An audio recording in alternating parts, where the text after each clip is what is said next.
More than the vulnerability and mortgage. It's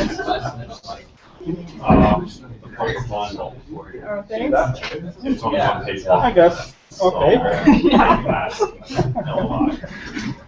When I'm done, I'll be okay. Yeah, I've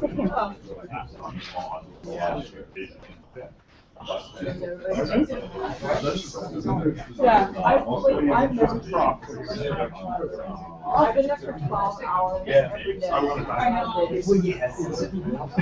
I'm just like, I'm gonna get my car and drive back to market. Whatever happens, happens. I didn't see anything happen. And utterly broken. It's okay, no.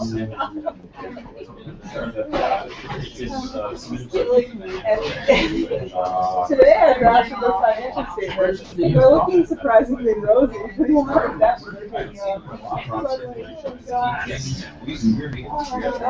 Tangible capital assets. It's not going to be next year. We're going to jerry-rig it for cameras. All right.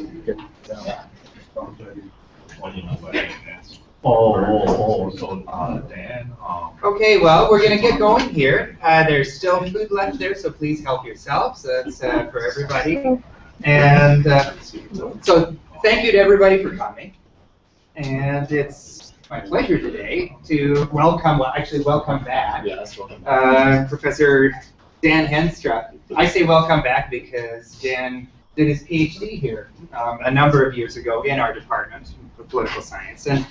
And he's now associate professor and director of the Master of Public Policy program at the University of Waterloo. And Dan is, I think it's fair to say that he's one of Canada's leading authorities on the multi-level governance of emergency management. That's something he's published quite widely on. Among other things, he was involved in the multi-level governance and municipalities research project that Bob Young headed here, and he edited this book, Multi-Level Governance and Emergency Management in Canadian Municipalities, that came out a couple of years ago. Just a little over $20. There you go, nice paperback price. Yeah, they're kind of paperback. Yeah. And more recently, he's been focusing in particular on climate change and municipal and urban adaptation to climate change. This is something that he has short research funding for, and it's what he's going to be talking about today. So please join me in welcoming Mr. Dan Henstra. Well, thank you very much, Martin. I'm pleased to be here today to talk about my current research, climate change, extreme weather in Canadian cities. As Professor Horak mentioned, I am a graduate of Western. I graduated with a PhD in political science in 2007. At that time, my work focused on municipal emergency management. So my dissertation research involved a set of comparative case studies of 6 cities in Ontario. I was interested in what they're doing to prepare for emergencies and why some cities do more than others. So this research gave me some insight into how local policy development occurs, particularly in policy areas that are largely hidden from public view. And so, as we'll see, or as I'll talk about further in this presentation, there are many parallels between emergency planning and climate change adaptation, in that much of the work is largely hidden from the public. People aren't paying much attention to this, including politicians. It is generally poorly resourced, and it tends to be championed by a small, specialized network of people who have an interest or expertise in this area. In 2008, I worked on a project with Professor Gordon McBain, who's also here from geography, on a project sponsored in part by the government of British Columbia. And that was a report for the Adaptation to Climate Change team at Simon Fraser University that looked at the community scale, climate change adaptation with a particular emphasis on extreme weather. So this is how I became interested in this topic, particularly because I saw a lot of strong parallels with emergency management. So this current research, as Martin mentioned, is funded by the Social Science and Humanities Research Council by a development grant, which is intended to seed a new program of research. And so its purpose is to better understand local adaptation and what's going on in cities, and also to better understand the dynamics of the policy development process, how it is that we come up with the courses of action to deal with climate change related risk. So I regard climate change as a source of risk. and I analyze possible and actual courses of action that cities can take in response to this risk. So, as you may be aware, the Intergovernmental Panel on Climate Change, or IPCC, is recognized globally as the authoritative source of climate change science, and that they aggregate what is known about current and projected climatic conditions in authoritative reports, assessment reports that come out periodically every couple of years. And the most recent report, the fifth assessment report, just came out in 2013. And so these reports, and particularly they come up with a summary for policymakers, which is a much more easily readable source and not 500 pages like some of the other volumes are. But what they do is they provide statements about observed changes in climatic conditions and what is expected to happen in the with the climate conditions over the next 50 to 100 years, with varying levels of certainty, ranging from uncertain to virtually certain. I don't think I've seen absolutely certain, but I guess we never will. But in any case, so it varies what these statements say from one assessment report to another, but there are a few things when it comes to North America that are consistent and come up very often. For one thing, what we've seen in North America, what we've observed and what we expect to observe over the next 100 years is an increase in surface air temperatures.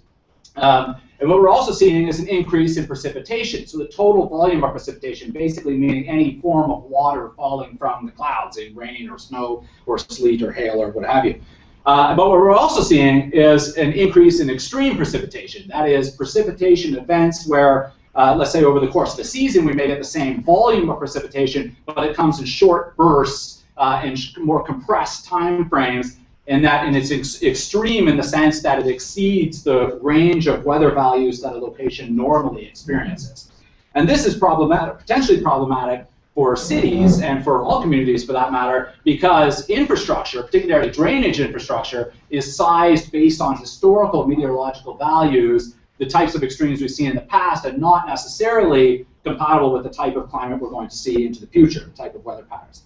So from global climate models, which are based on different hypothetical levels of greenhouse gas emissions in the atmosphere, Canadian climate scientists have been able to make more downscaled models and projections about what this is going to mean for Canada.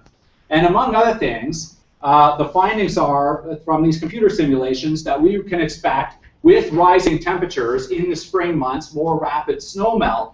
And often when this is combined with extreme precipitation, or in separate cases where there's extreme precipitation, we can expect more flooding in communities. Because again, it's about the infrastructure's capacity to be able to accommodate this volume of water.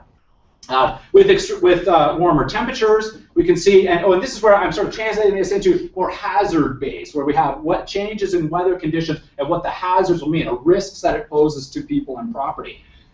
So with warmer temperatures, we'll see more extreme heat events, and there are, if you read reports, the reports that were published, well, many years ago now by the federal government, we see that in virtually every Canadian city, the number of days over 30 degrees Celsius will increase from what their current value now, in some cases doubling or nearly tripling, meaning that we're going to have many more extreme heat events.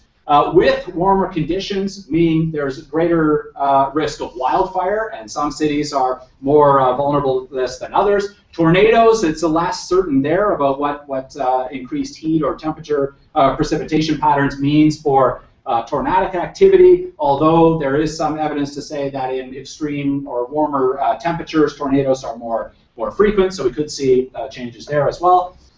More winter storms are predicted for Canada. Basically all parts of Canada, meaning more heavy blizzards and more ice storms. And so clearly these pose risks to people and property. Extreme heat, for example, is a serious threat to public health and safety, as we've seen in previous years where there are a major heat wave has gone through Europe, where we've seen a large number of deaths, particularly people who are already vulnerable because of other health conditions that they might have, particularly the elderly.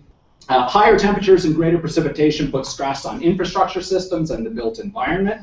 Extreme weather strains health services and emergency personnel as well. So these risks demand a policy response from governments.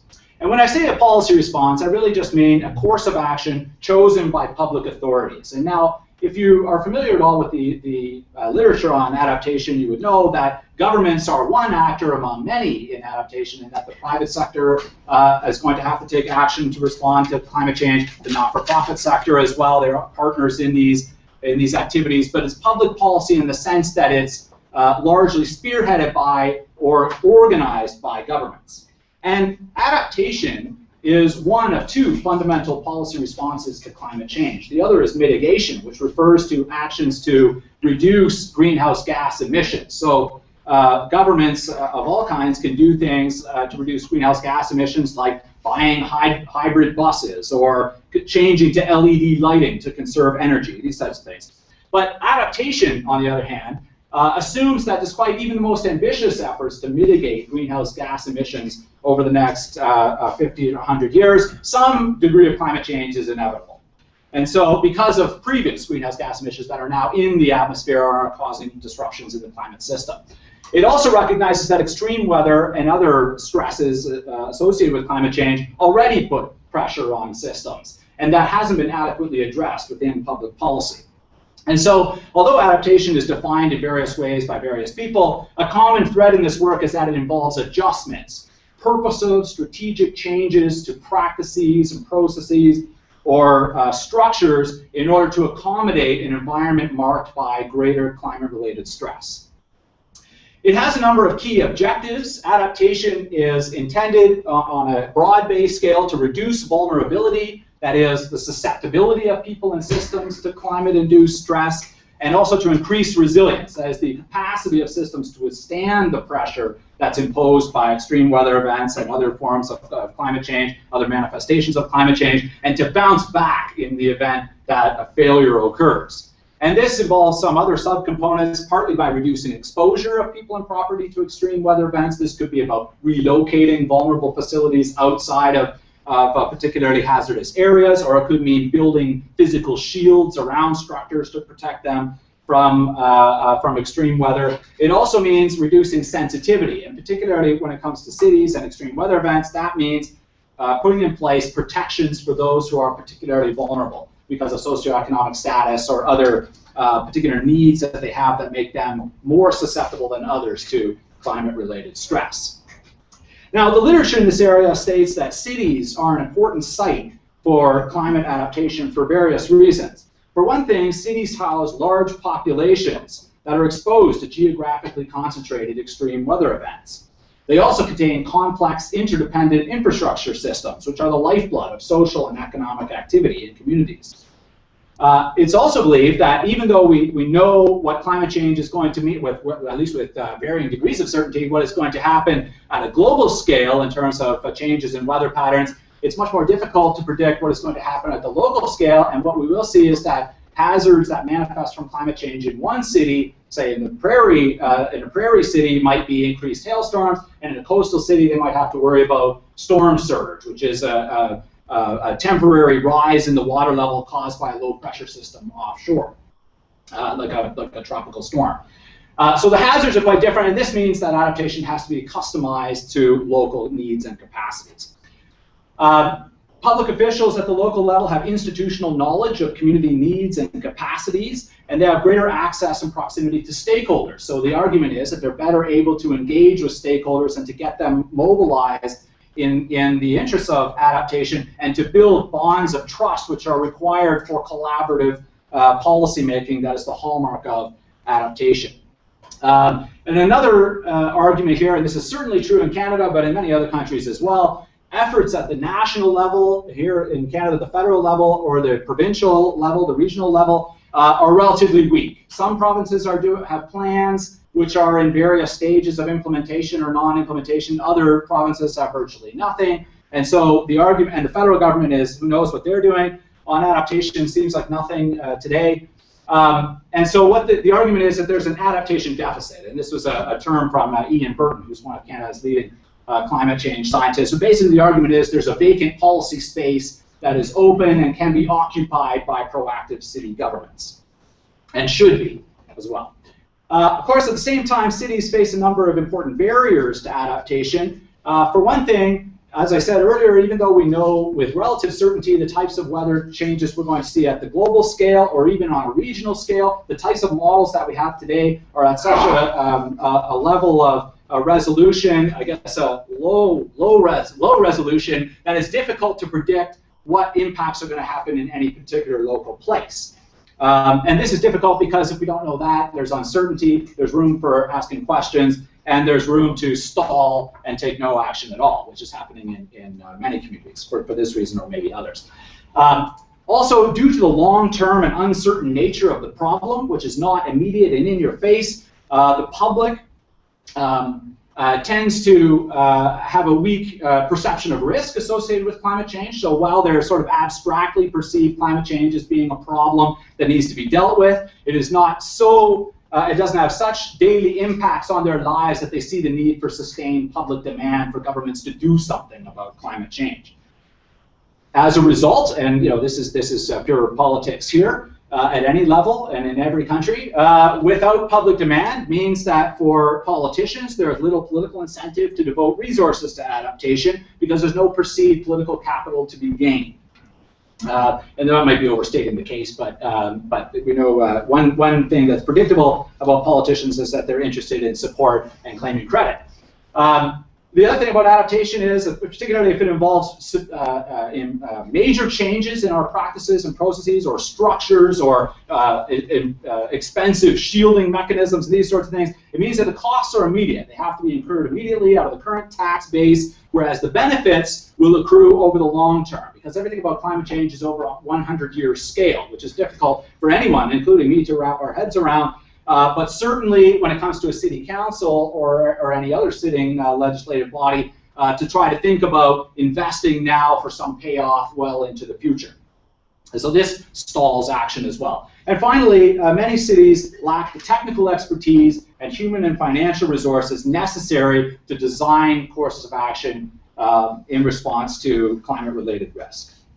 So with all this as the backdrop, my research investigates, and again, this is a preliminary study that is intended to generate knowledge that then I hope someday, when I actually have time to do such things, to use for a larger scale study of what cities in Canada are doing.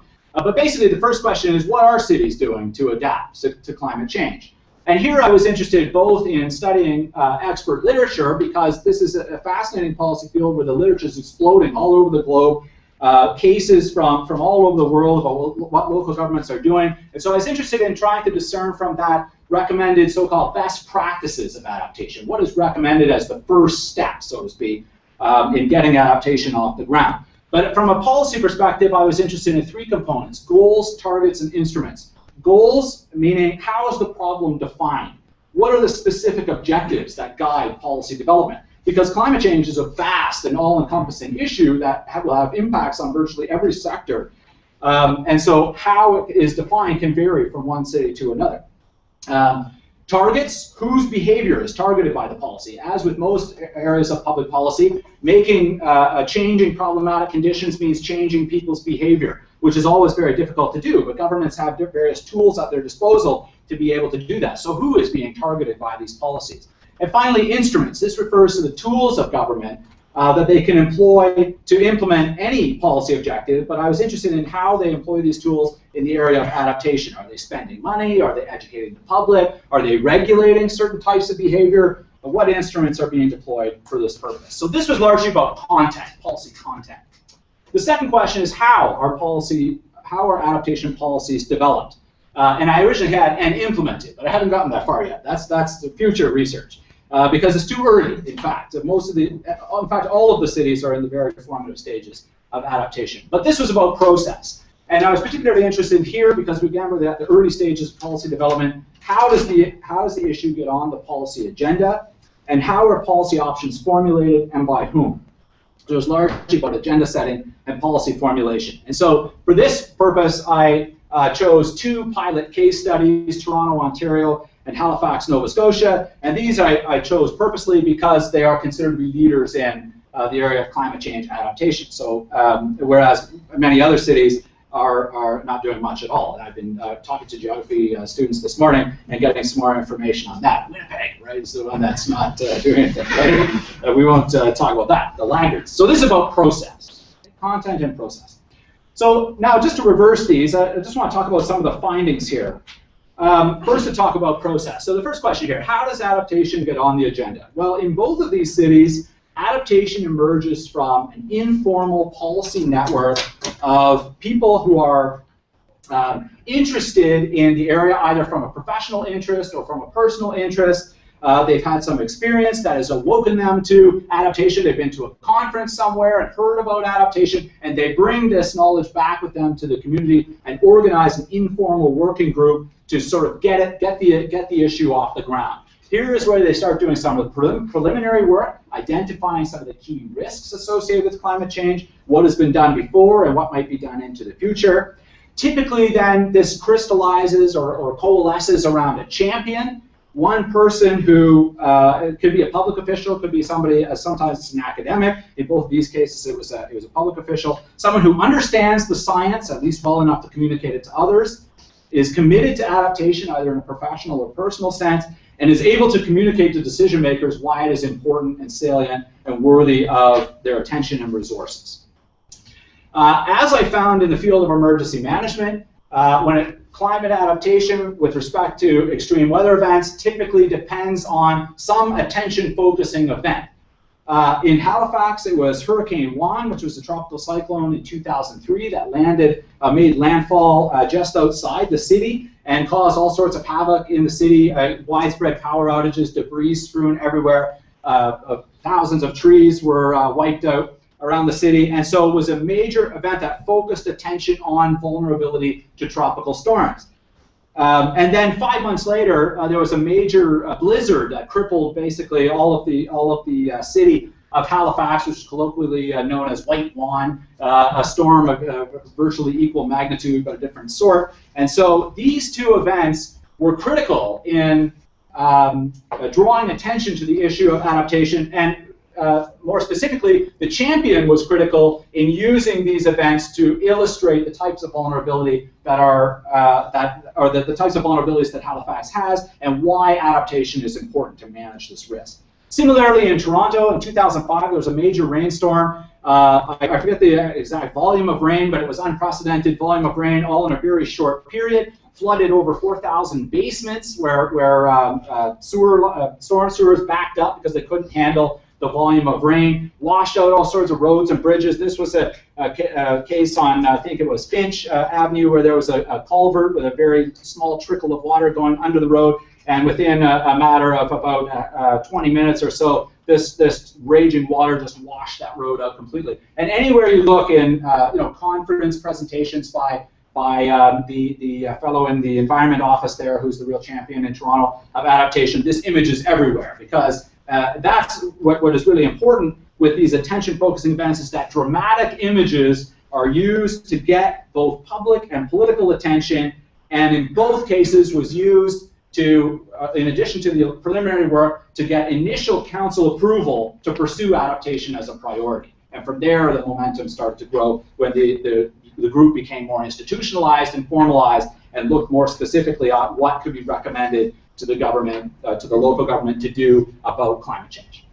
How are policy options formulated? Well, in addition to the structure I've just mentioned, there was seems to be a typical process, and I've seen this clearly in these two cases, but also in other literature. It starts out generally with a jurisdictional scan. They look around at what other cities are doing. What are other cities doing to adapt? What sort of best practices or lessons can we draw from those, and how can we adopt those then locally? Pretty straightforward. This happens in other policy areas as well. Another influential background factor was this network called the Adaptation Initiative by this organization called ICLEI Canada, which at one time stood for International Council for Local Environmental Initiatives. I'm not sure if they still use that anymore. But in any case, they have this program called Changing Climate Change in Communities that was originally funded by Natural Resources Canada. I think that funding has all dried up because now there's a membership fee to be part of it. But basically, there are about 25 participating communities in Canada, including Toronto and Halifax. And this program, in addition to an educational component, has a workbook that guides policymakers through the various stages, assessing risks, getting buy-in, engaging stakeholders, and so on, all the way through the process to get approval for policy measures that will reduce risk associated with climate change. Public engagement, in both cities, policymakers recognize the importance of engaging the public, both to educate citizens about risks associated with climate change and actions they can take to reduce their own vulnerability. But it was also seemed to be an important piece of this seemed to be to gauge the public's support for allocating resources, scarce resources, to this priority versus other priorities. And also it seemed, although this was not explicit, but just in reading the types of dialogue that went on with the public, it seemed to be a way to generate public demand, make them aware of the risks, and in hopes that they would serve as sort of extension agents of the policymakers themselves, and they would go out and educate others, and this would become a groundswell of support that then would be support for their initiatives. Another strategy that they used in terms of framing the issue by connecting it with broad community value, saying this is not some discrete thing that is just over here, some niche project that we're working on, but is directly connected with other strategic goals of the city, like sustainability, which is an all-encompassing term that every city claims to be working on with varying degrees of success. Green choices, things like reducing power consumption is good for the environment more broadly, but it can also reduce greenhouse gas emissions, and if we reduce greenhouse gas emissions, we have to worry about less risk associated with climate change, and so on and so forth. And the purpose is to demonstrate that it's compatible with other priorities of the city. Another technique that they used, and I've seen in the policy literature, a salami slicing technique, where you use little slices of approvals to build on, to get momentum onto other things. The equivalent in the adaptation field is so-called no regrets policy options, and this involves beginning with implementing measures that will have benefits regardless of whether climate change materializes or not. Because one of the things that these policymakers face, as policymakers at all levels of government face, is politicians who deny that climate change is even happening, or at least downplay its importance relative to other things. And this certainly happened in Toronto, where there was one city councillor who was hugely obstructive and just didn't believe the science of climate change. It was on one of the key committees, the Environment and something or other committee, and blocked these recommendations from coming forward. And so one of the things with these no regrets options is it doesn't matter whether the predictions of climate change materialize or not. Planting more trees will mitigate this urban heat island effect, which is because of all the paved roads that the cities tend to absorb heat and then radiate it out. But planting trees is also good for other environmental purposes like oxygen. But anyway, no regrets options. As this, again, with this salami slicing technique and issue framing, connecting it with other broad values. Content, moving to content. So the goals here are fairly limited because adaptation to extreme weather is only one component of the vast range of adaptation or broader adaptation strategies. Since I was concerned particularly about cities and particularly about extreme weather, the three main goals appear to be reducing vulnerability in various ways, as I mentioned before, exposure and sensitivity, responding effectively to climate hazards, so when these risks materialize into actual hazard events, making sure that we're prepared to respond effectively, and recovering quickly from any negative impacts associated with these hazards. Targets in both cities, the policy targeted both the city's own operations, so in both cases, an edict of some sort, varying levels of formality. In Toronto was very formal, Halifax not so much. That departments would assess their own risks. What are your risks in your own portfolio associated with climate change, and what sort of adaptation strategies would you recommend to deal with this? But then further on, they were targeting more professionals. Planners clearly have an important role to play in adaptation because the types of decisions that they're making, or at least the recommendations that they're making, affect the location and structure of the built environment. And so ensuring that they are also on board with adaptation is important.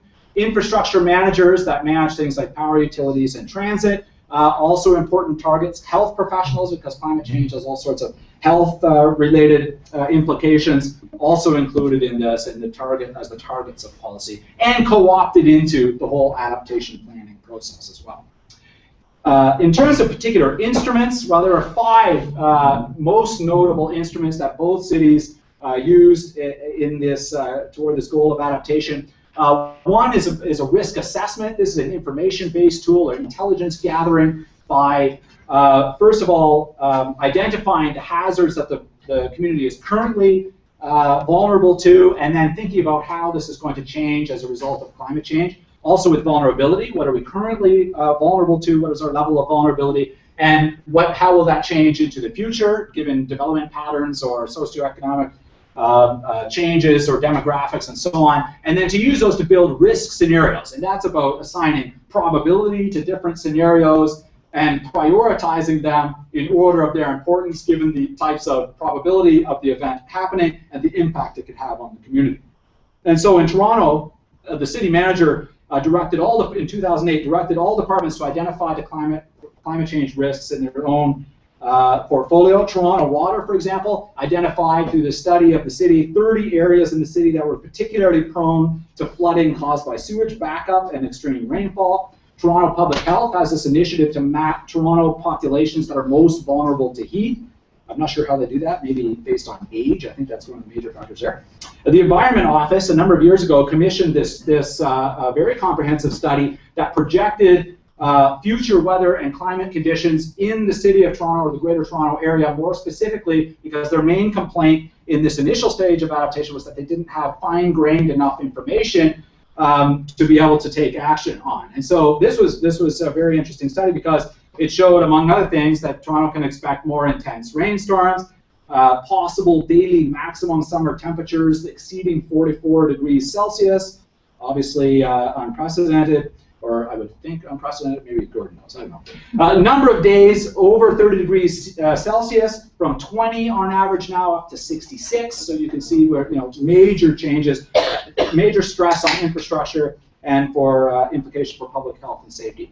In Halifax, they published in 2007 a risk management strategy, which is a remarkably detailed analysis of climate-related risks and ranking and prioritization of these risks, which is being used to prioritize adaptation choices going forward. Community awareness is important. Building on the initial stakeholder engagement and public engagement that these policymakers were involved in, they continue to engage stakeholders with the hopes of broadening the pool of expertise and bringing more people into the fold, generating interest in that way. In Toronto, there was an expert panel was recruited. I think Gordon was part of that. Were you? An expert panel? Many years ago now. Anyway. An expert panel, and that was a public event. There were about 250 people from the public there, which doesn't seem like an enormous number, but it shows that there was enough interest. And again, if they all go off and tell somebody else, it expands out from there. Focus groups, workshops to try to engage the public and get their feedback on this, but also to legitimate the use of resources for this purpose. Basically, to justify this as a priority, competing with the many other things that the city is planning to do. Land use planning has a major role to play in adaptation, and that's about locating development and ensuring that development in hazardous areas is limited. The evidence there is mixed in both these cities, and I would say in probably every city. But in Halifax, for example, they published a risk management guide for developers, which is a guideline for the city's planners to use in working with developers to be able to identify risks, climate change related risks associated with new developments, and then to find ways to mitigate those risks. And climate change is also now incorporated into the city's official plan, so where it has objectives and strategies for development into the future. References to climate change are subtly interspersed throughout this, and so as a means of sort of mainstreaming and entrenching climate change as a lens through which to view future development.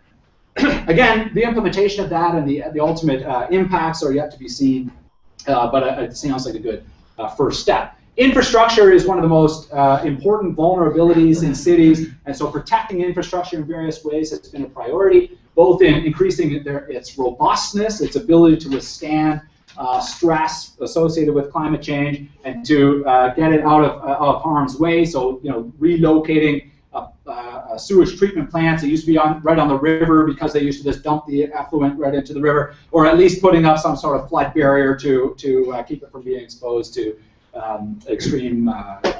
when there's extreme precipitation and flooding that happens.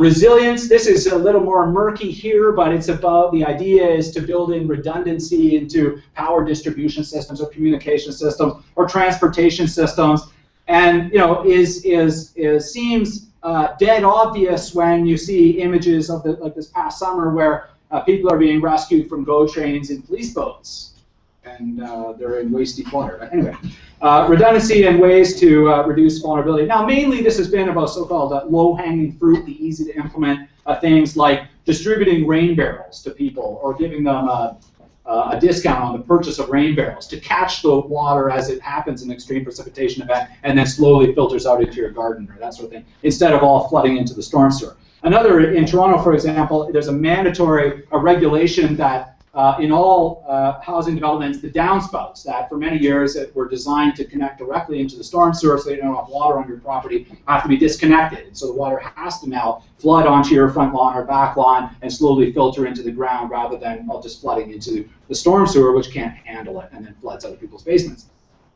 So that's a rule. I mean, that's a regulatory instrument that's being used for that purpose. And emergency management, I mean, this is where it dovetails very nicely with the previous research that I did, is a core element of adaptation, especially when it comes to extreme weather, because we're talking about climate-related hazards that pose a risk to public safety and property. And so what is required as a key component of any effective adaptation strategy is a high-quality emergency management program that has resources and people prepared to respond to events and to recover quickly when failures in infrastructure occur as a result of these pressures. In Toronto, there's a very well-resourced emergency management office, although it's not entirely clear what connection they have with the policymakers who are working on adaptation.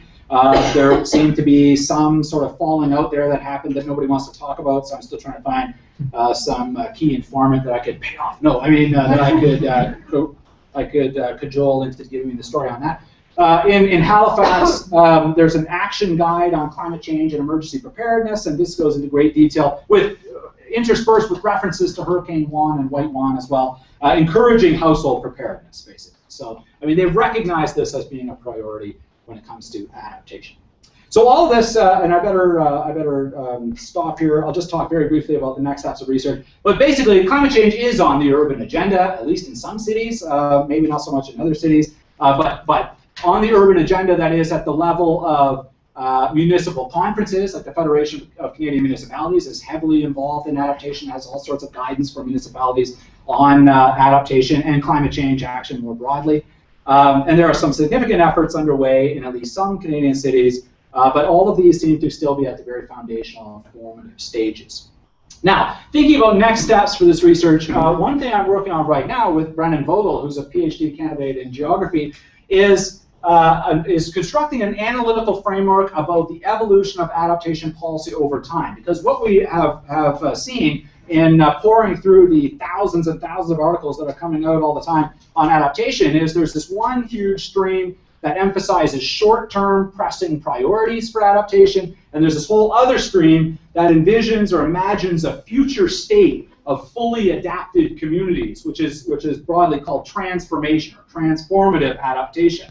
And there's this enormous gulf in between. And so, I mean, there is an insinuation, at least in the literature, that getting to this end state will require slow or multiple cycles of policy development, incrementally changing our practices to somehow get to this future goal. But what we're trying to do is zoom out from the community level and see at sort of a macro level what these, at least in a conceptual sense, what the stages of this adaptation development would be. And so we've divided this conceptually into 4 key stages. Initiation, that is it, getting it on the agenda, getting the initial resources. Capacity building, where they're building knowledge about climate change and building institutions and processes to facilitate policy development.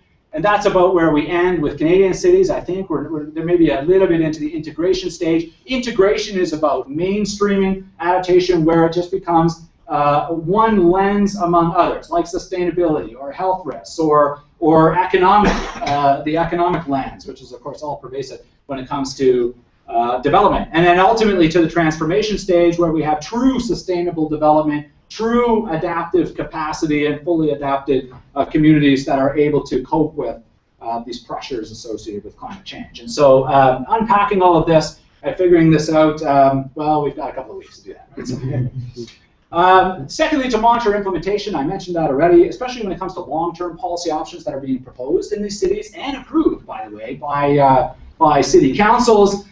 They require long-term implementation, meaning beyond 4 years of term of office. It means a change of government, it means different priorities, changing economic circumstances, and so it really calls into question how well these policies or whether these policies can be implemented or will be implemented over time. And finally, I'm interested in the intergovernmental relationship. I have been looking specifically at cities or local governments because all of the literature says that adaptation is mainly a local activity because of the differential impacts that are expected from one community to another. But clearly, climate change as a broad phenomenon and extreme weather as a result of climate change is a concern for all levels of government and all people across the country. And so clearly, there's a role to be played by all levels of government here. And so I'm interested in what is the current division of labor, and Danny was just another geography student is working on unpacking some of this in his MA work, so I'm really looking forward to reading that. And then in a normative sense too, what should be the appropriate division of labor in the field of adaptation? Okay, thank you very much for listening, and I welcome any questions or comments you might have.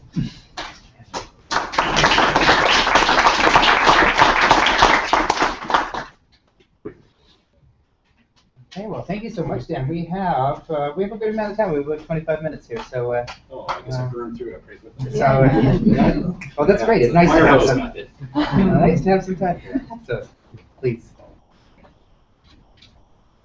Yes. So you see, so I'm from a biology department. So, but it seemed to me you convinced me that you started off trying to convince me that local government was the level as opposed to say federal, but then you convinced me government wasn't the right body at all. I don't know if that was your intent. Because of the the time frame of the expense now, but the benefit beyond the scope of government.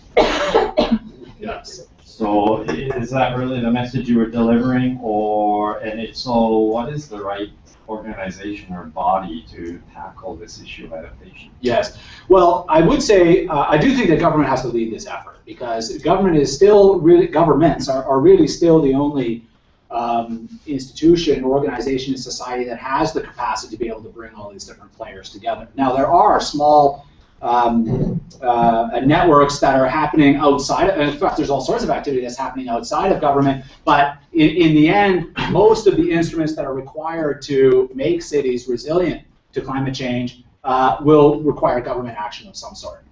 And right now we're at the very sort of initial stages of trying to educate people in hopes that they will voluntarily change their behavior, but I mean if you look at any of the literature on this subject, and it ranges in levels of alarmism, but much more radical steps are going to be required, and may happen, as I said, over a long-term incremental, multiple policy cycles, or if we have some cataclysmic event that where half of a city is flooded out beyond repair, that might spur it a lot more, and that has happened before, right?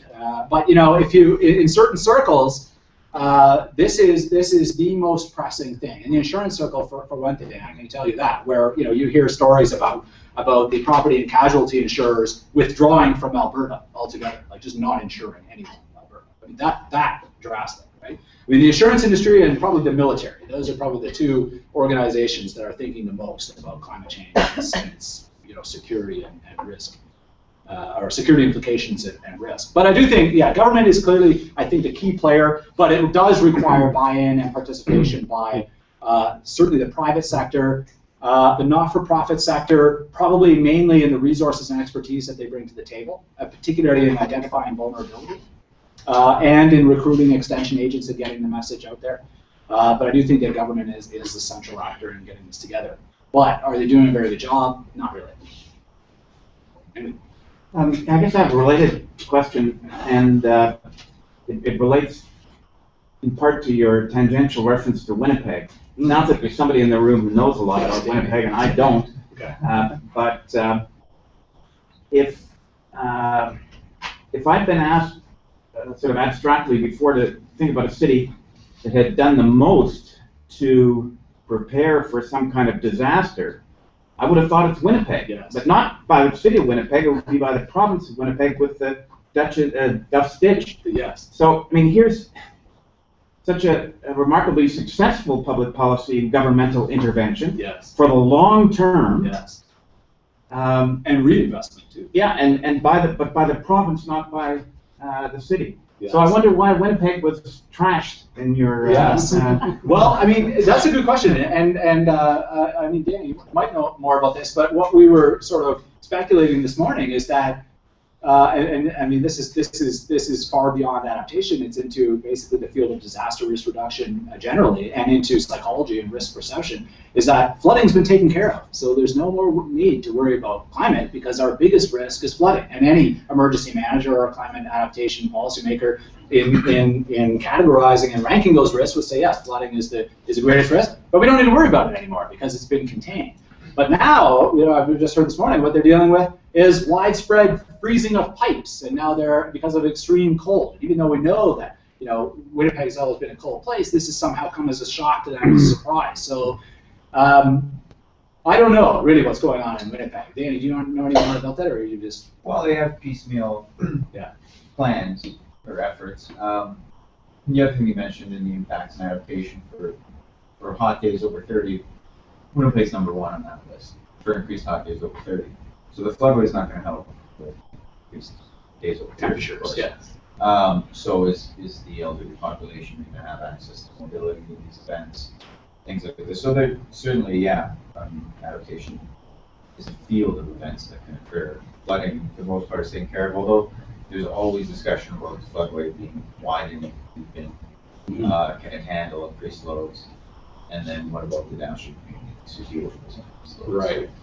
It's not clear why some cities are, I mean, it's not clear to me anyway. I haven't looked enough and talked to enough people to know why some cities are more active than others, except that for one reason or another, a champion emerges who believes that this is a priority, generally from talking to other counterparts in other cities or in reading some literature on this or watching a video about climate change or something that says, you know, this is something serious, so you need to start looking at this, and they're the ones who get the momentum going. Just a quick supplement on the flooding. I admit that I was focused on flooding. Wouldn't the province generally be the more appropriate? I mean, in terms of scale and boundaries, in mandating it, maybe, or doing the planning. Yeah, because I mean it's cliche, right? The municipal boundaries don't respect watersheds, and water flows over big territories and stuff. Yes.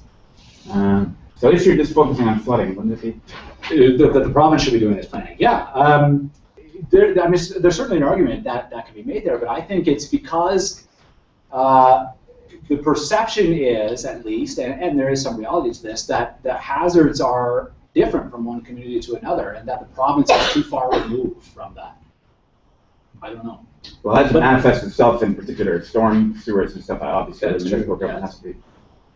And provinces are at various levels. You know, there's quite a lot of variation in their level of activity on this. I mean, Brandon is looking at Nova Scotia, where now there is a provincial level mandate that says that all municipalities have to have a climate change action plan, which includes adaptation, submitted to the province. Very similar to what we saw in emergency management over the last decade, where now every province has legislation that says it's mandatory for every municipality to do this. But the philosophy is, and I do think there is some reality or some truth to this, that that type of work has to be done at the local level, because that's where the knowledge is about previous events. That's where they know the most about the capacities that are available, the vulnerabilities, and that then maybe it could scale up from there. But it's not entirely clear the role, and that's what I'm more interested in, what the role of the province should be. In Nova Scotia, at least it appears that it's been an effective role to produce this province-wide mandate.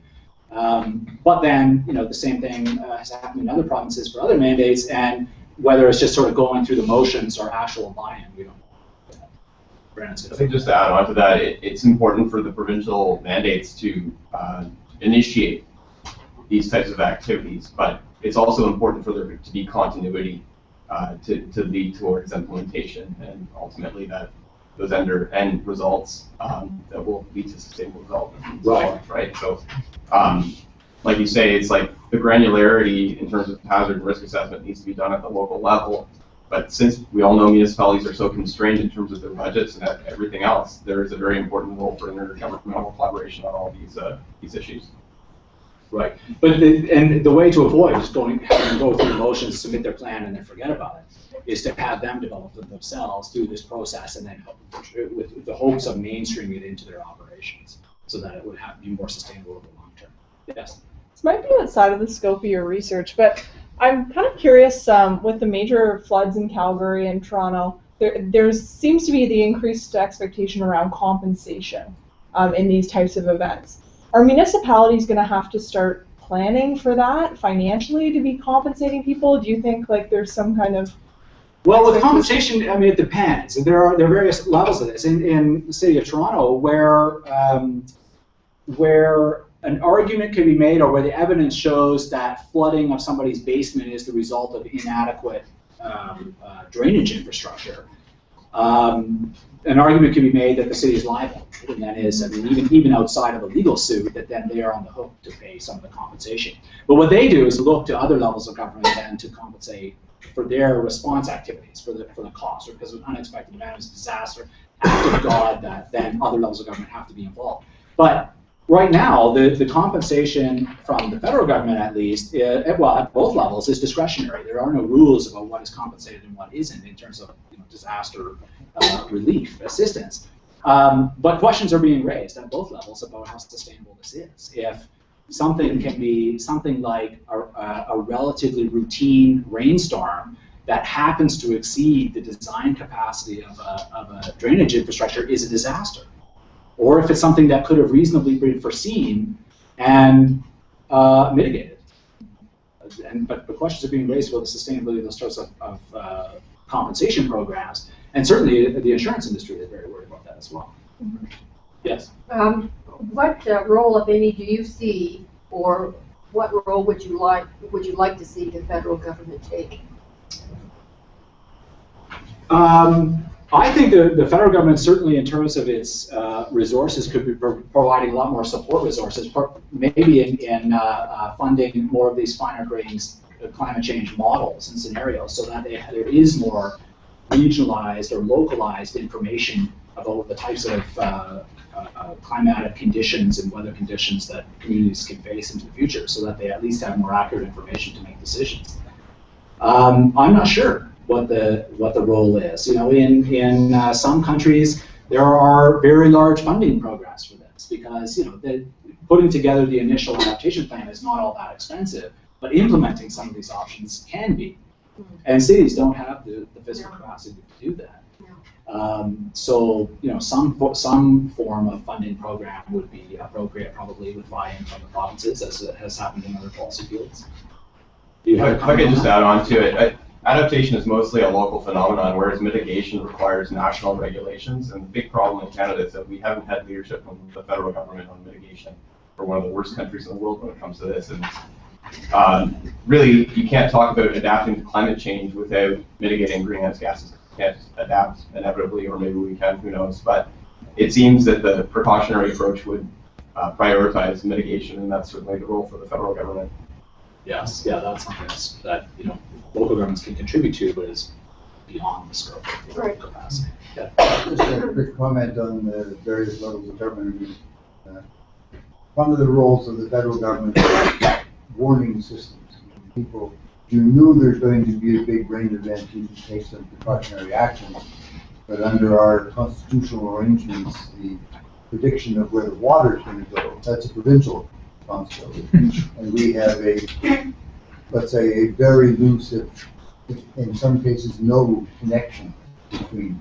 For those who don't know, I used to be head of the weather service in Canada, and I spent months, years trying to get provinces to agree to have the weather office and the river forecast offices co-located and working together. And they're still not. In the Calgary flood, as I'm told by people who live there, is there was a good weather forecast, but the river guys didn't quite know what to do with it for a while, and they eventually got a warning out, and they got it out too late. And so you get this discontinuity, and so there is a need for federal, provincial. That's just an example of where the capacity, various levels of government responsibilities need to be merged together, so you actually have an integrated system for warnings and information and that kind of thing. Yeah, it's an integrated strategy. Yeah.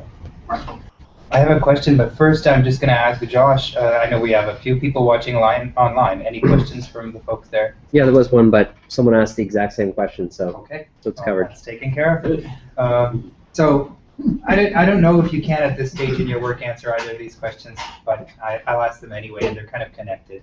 Well, the one is, I mean, we know that the structure of urban governance in a lot of European countries is very different from Canada.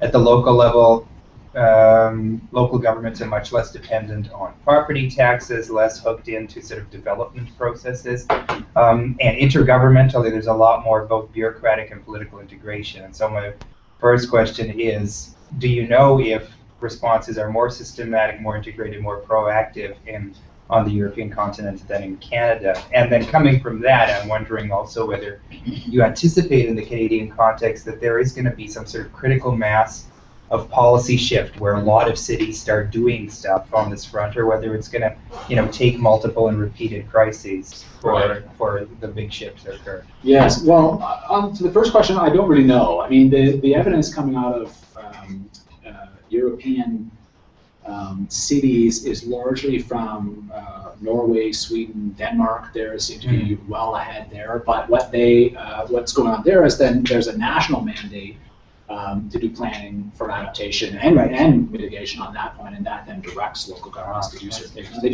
do have some discretion and leeway in there about what that plan is going to look like, but they're mandated to do it. Whereas we've got a level in between. So that's all I can say about that. But on the other, I do think the momentum is there about adaptation, and I think it is growing. If for no other reason than this is becoming a major career field. I don't know if you know, but the University of Waterloo started a master's in climate change program a few years ago, and it's had sort of 2 cycles of students through already in anticipation, and presumably they did all the market research behind this, but that there's a growing demand for professionals who know about climate change, can communicate that science, and can formulate policy in response.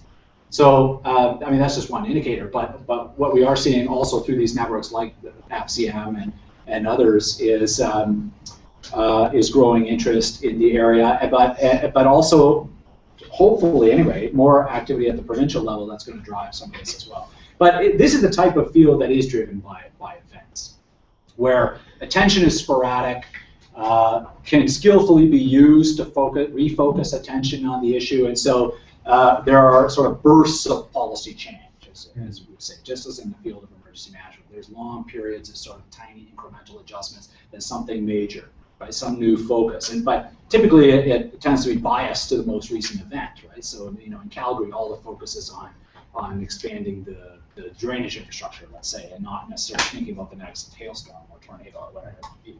So the adaptation response might be so targeted that it doesn't necessarily enhance the overall resilience. That's the only risk of being event-driven policy change. But I think there is a momentum, as I was saying, but also it will be driven by these large-scale events, and particularly if that then has the effect of driving some of the key mitigation tools like insurance out of certain markets where people are just uninsurable. I mean, that just it demands a response from government of some sort. I don't know. Yes. One more question, I think. Yeah, actually, I have a 2-part question, sort of unrelated to. The first one's around champions, and I'm wondering, in the Toronto case, whether David Miller, with his kind of global networks and the kind of environmental activity, made a difference sort of in Toronto response. And then I'm thinking my second one around focusing events, and I think the focusing event of the 21st century in this area would be Katrina. Yes. And what was really interesting there, I think, was the kind of social geography of the city, in the way in which the kind of race and poverty dimension was so clearly impacted by the effects of the storm. And I don't know where that would go in terms of research, but there may be something there in terms of your discussion of the vulnerability and vulnerable populations, and thinking about the social geography of the city and how that shapes.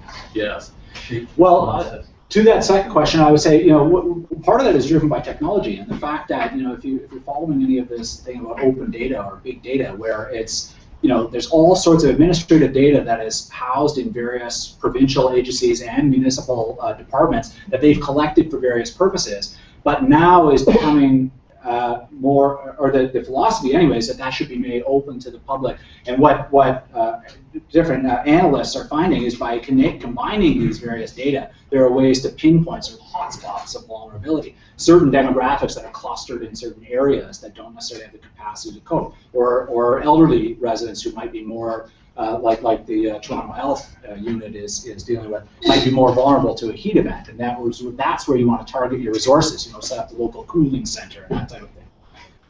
So I think part of that is being driven by that technology, and use of GIS, Geographic Information Systems, as well helps with that. As to the first question, there really was one a guy in the Toronto Environment Office who became interested in this area, started doing some of the work, then was invited to other cities to talk about what he's been doing in this work. Then there were research agencies that did case studies of his work, and so then that was built on, well, Toronto's doing it, so now we can do it. So this stuff sort of snowballs from there, and it is linked through networks of people or experts, not necessarily experts, but people who are interested in the same area, have expertise in the area, and then share the resources. Because what I find, one of the things I find fascinating about this policy field is that cities all over the world are dealing with the same problem. It manifests itself in different ways, but this really is global in scope, but local in response and practice. So it's like a large experiment that's going on and being observed all over the world. So are there a lot of cities like Calgary and Toronto who have had city centered floods? Are there a lot of cities that have? Yeah. Yes, there are. And their responses vary. In some cases it's, as I said, it was a very technical response. Well, what we need to do is just install pipes with greater capacity.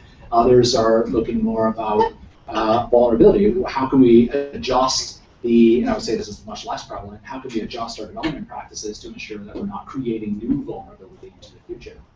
As well as moving the population wholesale from the afflicted areas Yes. to someplace like higher ground. Yes. Or at least. Yes, exactly. And in fact, this is one of the issues that is going on in the Winnipeg area, where how homes have been flooded out repeatedly, and then the very difficult question, which was not even contemplated even a decade ago, of buying people out of their property, buying their property and demolishing their homes, which is a difficult decision to make. It's a difficult sell to the public and to those homeowners that they're not going to be protected anymore. And so to make that type of decision is very politically risky, but that's the type of thing that we're seeing, right? The new reality of new practices that are required. But the problem with event-driven policy change is that memories fade, right? And people Very forget. quickly, too. And there's an enormous literature on risk perception that people who have been affected by an event once then believe that it'll never happen again, right? I've had my disaster, and so it's done, and I don't have to worry about it. But it's all false. Yeah. Well, I'm sure we could keep going, but I think our time is pretty much up. So thanks again for a great presentation. Just before you all go, I wanted just to let you know, and you sort of set up a nice segue because you mentioned big data, open data. And our last local governance seminar of this year is on that topic.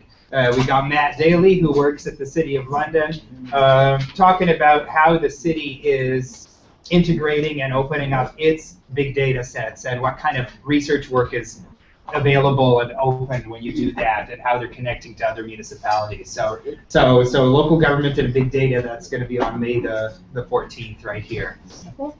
Thanks again. Thank you.